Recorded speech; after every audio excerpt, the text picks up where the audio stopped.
السلام عليكم ورحمة الله وبركاته.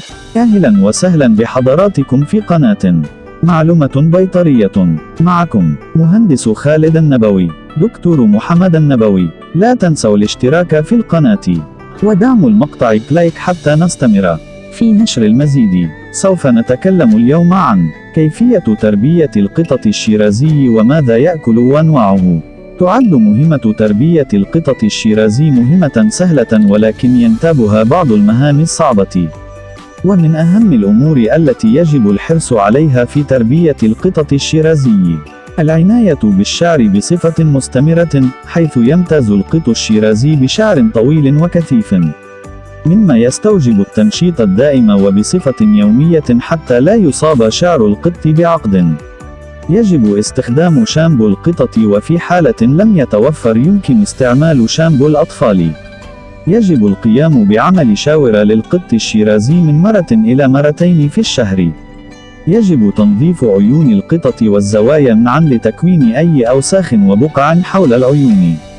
الاهتمام بتنظيف أسنان القط واللثة بشكل يومي، أو القيام بتنظيفها مرتين في الأسبوع حتى لا يصاب القط بأمراض الفم واللثة المختلفة.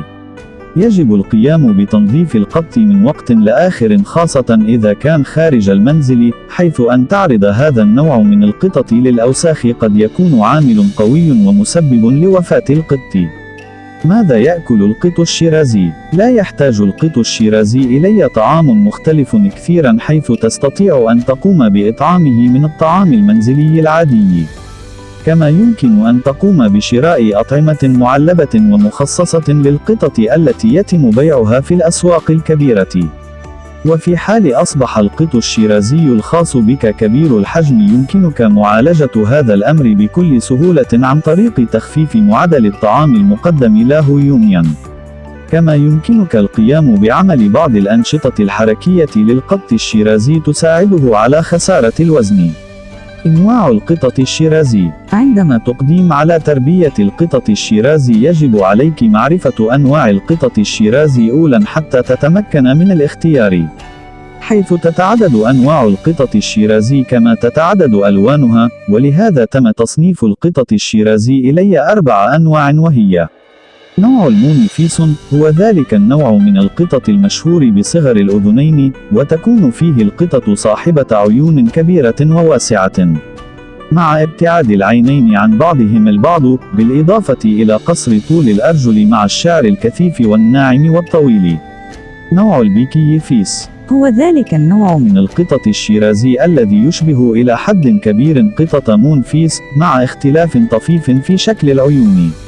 نوع الهيمالايا، في هذا النوع تندرج القطط الشيرازي تحت نوعين أو مسميين حسب شكل وصفات كل نوع، وهما قطط الهيمالايا وقطط الهيمالايا مون. نوع الهافي بيكي والذيينتج، هو نوع ينتج عن التزاوج بين قط البيكي فيس وقطط مون فيس. نشكركم جميعا على حسن استماعكم.